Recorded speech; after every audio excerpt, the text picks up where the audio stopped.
मुगल यहां पे सत्ता के लिए नहीं आए थे, व्यापार करने नहीं आए थे। मुगल केवल और केवल इस्लाम को फैलाने आए थे।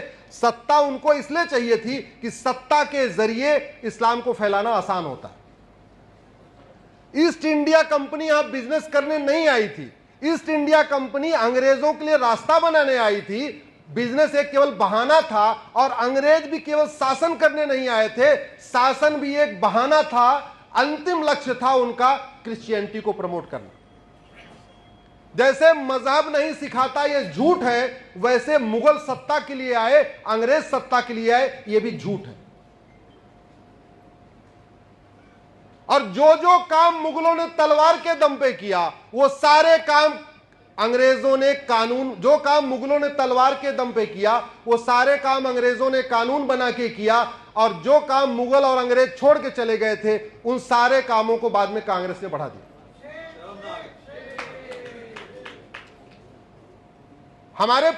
हमारे घर में भी बड़ा धोखा हुआ। मैं प्रयाग का रहने वाला हूं। इलाहाबाद और जौनपुर बॉर्डर है। फूलपुर लोकसभा और जौनपुर लोकसभा बॉर्डर है। तो पहले चुनाव में फूलपुर से लड़े नेहरू जी और जौनपुर से लड़े दीनदयाल जी। आप फूलपुर के हो। हम लोगों का ऐसा बॉर्डर पे है कि दोनों लोकसभा हमारे यहां से कवर हो जाती है। हमारे दादाजी, एक दादाजी दीनदयाल जी का प्रचार कर रहे थे, वो जौनपुर से लड़ रहे थे। दीनदयाल उपाध्याय जो भाजपा के फाउंडर, और दूसरे दादाजी नेहरू जी का प्रचार कर रहे थे। और बाद में मुझे बताते थे कि दोनों आपस में खूब लड़ते थे। वो कहते थे वो राष्ट्रवादी, वो कहते थे वो राष्ट्रवादी। तो हमारे घर में धोखा हो चुका है। हमारे एक दादा नेहरू जी को राष्ट्रवादी मानते थे, लेकिन नेहरू जी ने जैसे जैसे काम किए, अल्टीमेटली आदमी का वस्त्र कैसा है, आदमी भाषण का क्या देता है, ये इंपॉर्टेंट नहीं है, आदमी काम क्या करता है ये इंपॉर्टेंट। 1854 में पहली बार वक्फ एक्ट बनाया नेहरू ने।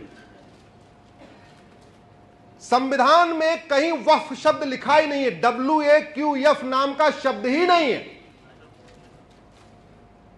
मैं रिपीट कर रहा हूं, भारत के संविधान में WAQF वक्फ शब्द है ही नहीं।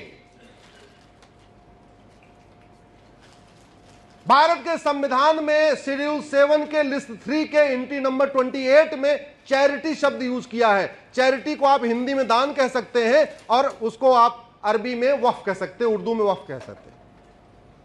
और ये वक्फ कोई नई रॉकेट साइंस थोड़ी है। अरे हमारे देश में तो जमीन दान क्या, हमारे देश में तो देहदान की परंपरा रही है। हमारे पूर्वजों ने तो देहदान तक किया हुआ है, आज भी देहदान करते हैं।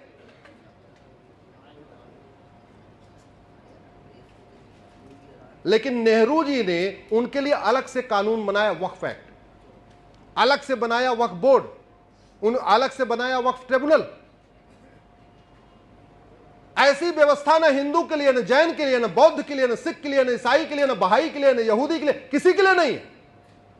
केवल एक कम्युनिटी के लिए वक्फ बोर्ड, वक्फ ट्रिब्यूनल। इंदिरा जी ने उसको और मजबूत किया, राजीव गांधी ने उसको और मजबूत किया। 1995 में तो उसको अनलिमिटेड पावर दे दिया।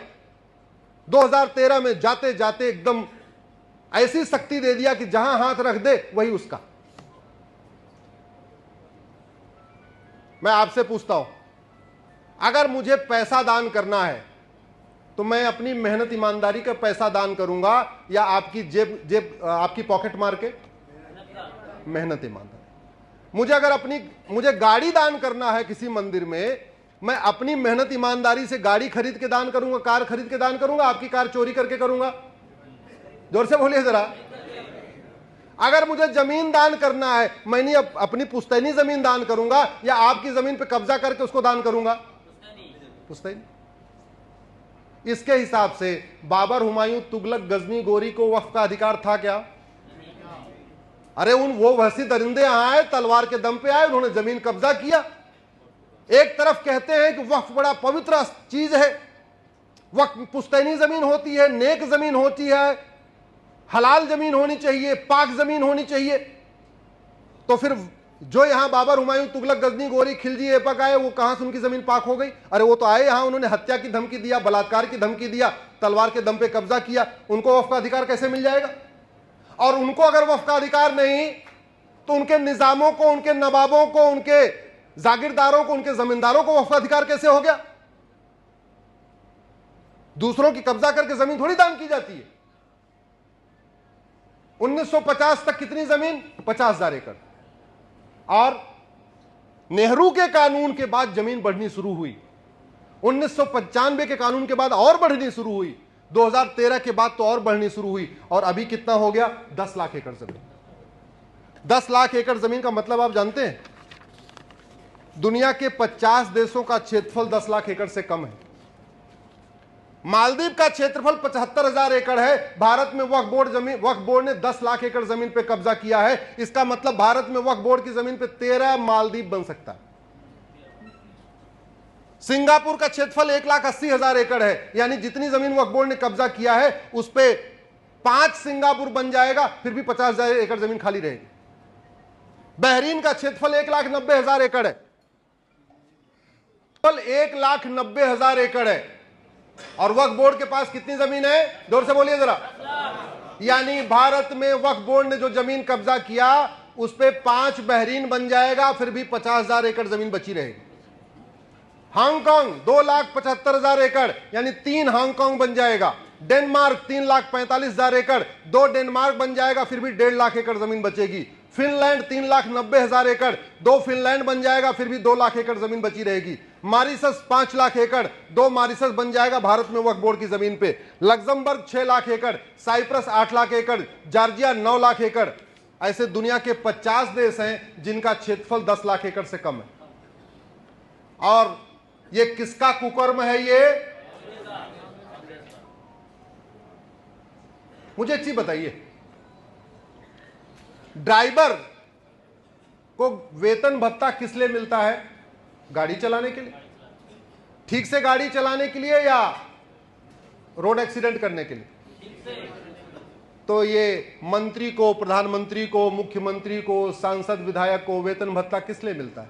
अच्छा कानून बनाने के लिए, घटिया कानून बनाने के लिए? ये देश से गद्दारी हुई कि नहीं? संविधान की शपथ लेके संविधान की धज्जियां उड़ा दिया। संविधान में संविधान निर्माताओं ने कहा अब मजहब के आधार पर कोई बोर्ड नहीं होगा, मजहब के आधार पर कोई ट्रिब्यूनल नहीं होगा, मजहब के आधार पर कोई कानून नहीं होगा, और नेहरू जी ने 1954 वक्फ एक्ट बना दिया। इंदिरा ने मजबूत किया, राजीव गांधी ने मजबूत किया, नरसिम्हा राव ने मजबूत किया, मनमोहन सिंह ने मजबूत किया। यह देश के साथ गद्दारी है कि नहीं?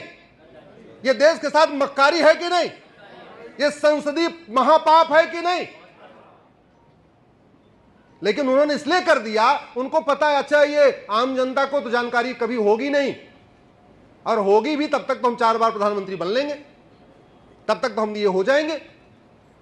इसलिए कहता हूं फेसबुक पे 5-5 हजार फ्रेंड बनाइए। आप जो बात लिखते हैं उसको, अगर आपके 1,000 फ्रेंड हैं तो 1,000 लोग पढ़ेंगे, 5,000 फ्रेंड हैं तो 5,000 लोग पढ़ेंगे। हमारी बात जितने लोग यहां सुन रहे हैं सबके 5-5 हजार फेसबुक फ्रेंड हो गए तो यही बात करोड़ों में पहुंच जाएगी। इसलिए बनाना जरूरी है। अब कानून का दुष्परिणाम आप देखिए। कानून का दुष्परिणाम यह है कि बाबर, हुमायूं ने जो जमीनें, मठ, हमारे मंदिर तोड़े, वक्फ बोर्ड उसको अपनी प्रॉपर्टी बताता है। कुतुबुद्दीन ऐबक ने दिल्ली में मंदिर तोड़ के वहां मस्जिद बना दिया, उसको वक्फ बोर्ड कह रहा है हमारा, ये तो वक्फ की प्रॉपर्टी। अलाउद्दीन खिलजी ने भोजशाला में मंदिर तोड़ा, वक्फ बोर्ड कह रहा हमारी प्रॉपर्टी है। सिकंदर शाह ने अदीना मस्जिद, शिव मंदिर को तोड़कर अदीना मस्जिद बना दिया, वक्फ बोर्ड कह रहा हमारी प्रॉपर्टी है। तुगलक ने अटाला मंदिर तोड़ा जौनपुर में और कह रहा है ये तो हमारी प्रॉपर्टी है। खिलजी ने रुद्र महालय तोड़ के जामी मस्जिद बना दिया, ये कह रहा हमारी प्रॉपर्टी है। अहमद शाह अब्दाली ने भद्रकाली मंदिर को तोड़ के वहां मस्जिद बना दिया, वक्फ बोर्ड कह रहा हमारी प्रॉपर्टी है। औरंगजेब ने काशी विश्वनाथ मंदिर को तोड़ के ज्ञानवापी बना दिया, वक्फ बोर्ड कह रहा हमारी प्रॉपर्टी है। औरंगजेब ने मथुरा में जन्मभूमि को तोड़ा, वक्फ बोर्ड कह रहा हमारी प्रॉपर्टी है। और कांग्रेस ने यही काम नहीं किया, बाद में प्लेस ऑफ वर्शिप एक्ट बना के इन वहशी दरिंदों के द्वारा तोड़े गए सारे मठ मंदिरों को लीगलाइज करने का भी काम किया। हमने वक्फ एक्ट को भी चैलेंज किया है और प्लेस ऑफ वर्शिप एक्ट को भी चैलेंज किया है। दोनों मामले सुप्रीम कोर्ट में चल रहे हैं। इसका जो दूसरा दुष्परिणाम आने वाले समय में आपको बता रहा हूं, आपने कल सुना होगा एक सांसद बोल रहा था कि पूरा संसद भवन कहां बनी हुई है, कागज नहीं है, कोई कागज नहीं है। एयरपोर्ट भी वक्फ बोर्ड पे, मुकेश अंबानी का इंटीलिया भी वक्फ बोर्ड पे, पूरा दिल्ली का वसंत विहार, वसंत कुंज, द्वारका भी वक्फ बोर्ड की प्रॉपर्टी डिक्लेयर कर रहे हैं। कल को बोलेंगे श्री राम गंगानगर का नाम मुराद खान ने मुरादाबाद किया था, इसलिए पूरा मुरादाबाद किसका। अब ये भी शुरू करेंगे, ये कुछ दिन के बाद ये बोलेंगे कि भैया मुर्शिदाबाद को तो मुर्शिद खान ने बनाया, तो पूरा मुर्शिदाबाद वक्फ का हो गया। जबकि सच्चाई है कीर्तेश्वरी का नाम, पहले उसका स्थान का नाम कीर्तेश्वरी था, उसको मुर्शिद खान ने अपना नाम बदल दिया, मठ मंदिर लूटा और उसके बाद उसको बना दिया मुर्शिदाबाद। कुछ दिन के बाद कहेंगे पूरा मिर्जापुर वक्फ बोर्ड का, पूरा जौना खान ने जौनपुर बनाया तो पूरा जौनपुर वक्फ बोर्ड का, मुजफ्फर खान ने मुजफ्फरपुर बनाया इसलिए पूरा मुजफ्फरपुर वक्फ बोर्ड का, होशियार खान ने विराट को होशियारपुर बना दिया, पूरा होशियारपुर वक्फ बोर्ड का, गाजी खान ने गजप्रस्थ को गाजियाबाद बना दिया इसलिए पूरा गाजियाबाद वक्फ बोर्ड का, फरीद खान ने तिलप्रस्थ को फरीदाबाद बना दिया इसलिए पूरा फरीदाबाद वक्फ बोर्ड का। भाई बताना ही तो है, और नाम में मैच भी हो रहा है। मुराद खान मुरादाबाद, बोले पूरा मुरादाबाद वक्फ बोर्ड का। अब यही सुनने को बाकी है, कुछ दिन के बाद ये बोलेंगे। फरूख खान ने पंचाल को फरुखाबाद बना दिया, मुराद खान ने रामगंगानगर को मुरादाबाद बना दिया, बेगू खान ने अजातशत्रुनगर को बेगूसराय बना दिया, शरीफुद्दीन ने नालंदा बिहार को बिहार शरीफ बना दिया, दरभंग खान ने द्वारभंगा को दरभंगा बना दिया, हाजी शमसुद्दीन ने हरपुर को हाजीपुर बना दिया, जमाल खान ने सिंहजान को जमालपुर बना दिया, अहमद शाह ने कर्णावती को अहमदाबाद बना दिया, बुरहान ने भगनापुर को बुरहानपुर बना दिया, होशंग शाह ने नर्मदापुरम को होशंगाबाद बना दिया, अहमद शाह ने अंबिकापुर को अहमदनगर बना दिया, तुगलक ने देवगिरी को तुगलकाबाद बना दिया, उस्मान अली ने धाराशिव को उस्मानाबाद बना दिया, फरीद खान ने मोकलहार को फरीदकोट बना दिया, मुजफ्फर खान ने लक्ष्मी नगर को मुजफ्फरनगर बना दिया, शाहजहां ने गोमती नगर को शाहजहांपुर बना दिया, बख्तियार खिलजी ने नालंदा को बख्तियारपुर बना दिया, करीमुद्दीन ने करीमनगर बना दिया, महबूब खान ने महबूबनगर बना दिया, अली मीर जाफर ने अलीपुर बना दिया, भाग्यनगर को हैदराबाद बना दिया, इंदौर को निजामाबाद बना दिया, भिटौरा को फतेहपुर बना दिया, हरिगढ़ को अलीगढ़ बना दिया, अंबिकानगर को अमरोहा बना दिया, आर्यमगढ़ को आजमगढ़ बना दिया, जसनौल को बाराबंकी बना दिया, गाजीपुर को गाजीपुर बना दिया। इन वहशी दरिंदों ने केवल मठ मंदिरों को लूटा नहीं था, हमारी माताओं और बहनों के साथ बलात्कार ही नहीं किया था, हमारी माताओं और बहनों को जौहर करने के लिए मजबूर नहीं किया था, बल्कि हमारे कस्बों को, हमारे शहरों का नाम भी बदल के अपने नाम पे कर लिया था। और आज वो कह रहे हैं ये भी वक्फ बोर्ड का, ये भी वक्फ बोर्ड का, ये भी वक्फ बोर्ड का। इसीलिए मैंने पीआईएल फाइल किया था। ये नाम बदलने का दो कारण है। पहला कारण ये, वहशी दरिंदों के नाम पे कोई सड़क मोहल्ला गली नहीं होना चाहिए। दूसरा कारण ये, जिन स्थानों का वर्णन बाइबल में है वो उसी नाम से पाए जाते हैं, जिन स्थानों का वर्णन कुरान में है वो उसी नाम से पाए जाते हैं, लेकिन जिन स्थानों का वर्णन हमारे वेद में है, हमारे रामायण में है, रामचरितमानस में है, हमारे और धार्मिक ग्रंथों में, उपनिषदों में है, वो स्थान नहीं पाए जाते। हम द्रौपदी को पांचाली कहते हैं, पांचाली का जन्म पांचाल में हुआ था। अब आप पांचाल ढूंढिए, पांचाल आपको भारत के नक्शे पे नहीं मिलेगा, क्योंकि फर्रुख खान नाम का लुटेरा गया, उसने उसको फर्रुखाबाद बना दिया।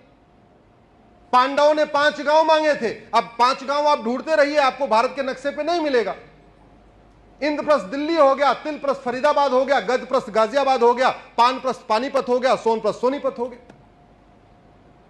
पांडवों ने अज्ञातवास, पहले वनवास किया, फिर अज्ञातवास किया। अज्ञातवास कहां किया? विराट में। आप विराट को ढूंढिए, भारत के नक्शे में मिलेगा नहीं, क्योंकि होशियार खान नाम का लुटेरा गया, उसने विराट को होशियारपुर बना दिया। तो 2 खतरा है। पहला, हमारे स्थान नहीं मिल रहे, इसलिए हमारे बच्चों को जब ये पढ़ाया जाता है या कहा जाता है कि रामायण और महाभारत एक काल्पनिक घटना है, तो वो जवाब नहीं दे पाते, काउंटर नहीं कर पाते, क्योंकि जिन स्थानों का वर्णन महाभारत में है और रामायण में है वो आज की डेट में नहीं मिल रहे। भगवान परशुराम के पिताजी का नाम महर्षि जमदग्नि था। जमदग्नि जी के जहां आश्रम था उसको जमदग्निपुरम कहते थे। जौना खान नाम का लुटेरा गया, उसको जौनपुर बना दिया। इसलिए इनका नामकरण करना जरूरी है। अब नामकरण अगर एक एक करते रहेंगे तो 1000 नाम तो 1000 साल लग जाएगा बदलने में। 1000 सड़क, मोहल्ले, गलियां, कस्बे, तहसीलों, जिलों का नाम वहशी दरिंदों के नाम पे है। अगर इलेक्शन के पहले एक एक बदलेंगे तो 1000 साल लग जाएगा। तो करना क्या चाहिए? एक भारतीय नामकरण संहिता बनानी चाहिए, उसमें 5-6 लोग हों, एक भारतीय नामकरण आयोग बनाना चाहिए और यह देख लेना चाहिए ये जो स्थान है ये 500 साल पहले, 600 साल पहले इसका क्या नाम था, 12वीं शताब्दी में क्या नाम था, अशोक के समय में इस स्थान का क्या नाम था, चंद्रगुप्त के समय इस स्थान का क्या नाम था, और जो भी नाम उसको रिस्टोर कर देना चाहिए। मुझे समझ में नहीं आता ये वहशी दरिंदों को पढ़ाने से फायदा क्या हो रहा है? केवल गुलामी की मानसिकता दिमाग में जा रही है। जिन वहशी दरिंदों को हम पढ़ाते हैं उनके जिले में, उनके गांव में, उनके देश में उनको कोई नहीं पढ़ाता। हम बाबर को पढ़ाते हैं, वो जहां पैदा हुआ उसको कोई नहीं पढ़ाता। हम चंगेज खां को पढ़ाते हैं, हम खिलजी को पढ़ाते हैं, ये खिलजी जहां से आया उसको कोई नहीं पढ़ाता, उसकी वहां ढंग से कब्र भी नहीं है। हम यहां उसके नाम पे बड़े बड़े चबूतरे, बड़े बड़े पता नहीं क्या क्या बना के बैठे हुए। हमसे तो बढ़िया चीन, हम 47 में आजाद हुए, चीन 1949 में आजाद हुआ। लोगों को पता ही नहीं, पूरी दुनिया में 99% लोग जानते ही नहीं कि चीन भी जापान का गुलाम था। जानते हैं क्यों? क्योंकि उसने किताब में कहीं लिखा ही नहीं कि चीन जापान का गुलाम था। 1949 में चीन आजाद हुआ। 1950 में 1 साल तक केवल एक काम किया, जापानियों का नामो निशान मिटाया। जहां जहां जापानियों की मूर्तियां थी हटाया, जहां जापानियों के नाम पे सड़कें थी उसको बदला, जहां उनके नाम पे करिकुलम था हटाया, जहां किताबें में उनका नाम था वो बदला। 1950 में 1 साल के अंदर जापानियों का नामो निशान मिटा दिया। चीन में 1950 के बाद जो बच्चे पैदा हुए उनको पता ही नहीं था कि 1 साल पहले हम गुलाम थे। यह होता है और हम आज भी पढ़ा रहे। अरे बाकी तो छोड़िए, ये भारत की संविधान की शपथ लेने वाले सांसद, विधायक, मंत्री और जज, कोई अकबर रोड पे रहता, कोई बाबर रोड पे रहता, कोई हुमायूं रोड पे रहता, कोई तुगलक रोड पे रहता, संविधान की शपथ ले रखा है। क्या हम एक संप्रभु भारत बनाएंगे? संविधान के प्रियम्बल का पहला शब्द है सोवरिन। सोवरिन का मतलब संप्रभु भारत। और शपथ लेते हैं जो शेड्यूल 3 में, उसमें भी कहते हैं हम भारत को एक संप्रभु राष्ट्र बनाएंगे। संप्रभु का मतलब जानते हैं? संप्रभु का मतलब न गुलामी का नाम हो, न गुलामी का निशान हो, न गुलामी की कुरीतियां हो, न गुलामी की कुप्रथाएं हो, न गुलामी की पुलिस हो, न गुलामी की शिक्षा हो, न गुलामी की चिकित्सा हो, न गुलामी का इतिहास हो, न गुलामी की न्यायिक व्यवस्था हो, न गुलामी की प्रशासनिक व्यवस्था हो, न गुलामी की टैक्स व्यवस्था हो। होना नहीं चाहिए। हम कहते हैं हाँ, हर साल 15 अगस्त को स्वतंत्रता दिवस मनाते। क्या मतलब है स्वतंत्रता का? स्वतंत्र। 15 अगस्त का मतलब स्वतंत्र। स्व मतलब सेल्फ, तंत्र मतलब सिस्टम। एजुकेशन सिस्टम गुलामी वाला चल रहा है, पुलिस सिस्टम गुलामी वाला, प्रशासनिक व्यवस्था गुलामी वाली, न्यायिक व्यवस्था गुलामी वाली, टैक्स व्यवस्था गुलामी वाली, सब कुछ गुलामी का। और फिर भी हर साल 15 अगस्त को स्वतंत्रता दिवस मनाए जा रहे। 26 जनवरी यानी गणतंत्र दिवस। गणतंत्र दिवस मतलब संप्रभुता दिवस। कुछ भी नहीं गुलामी का हटाया, फिर भी गणतंत्र दिवस मनाए जा रहे। क्यों? क्योंकि हम दल गुलाम है। जोर से बोलिए, हम दल। हम जातियों में, हम भाषा के आधार पे, हम क्षेत्र के आधार पे, हम अगड़े पिछड़े के आधार पे, बस हम लालची हैं। हमें बिजली थोड़ी सी मिल जाए, पानी थोड़ा सा मिल जाए, कुछ और मिल जाए, थोड़ा सा राशन मिल जाए, थोड़ा सा मकान मिल जाए, ये मिल जाए, देश गया भाड़ में। इसमें हमारी भी एक कमी है।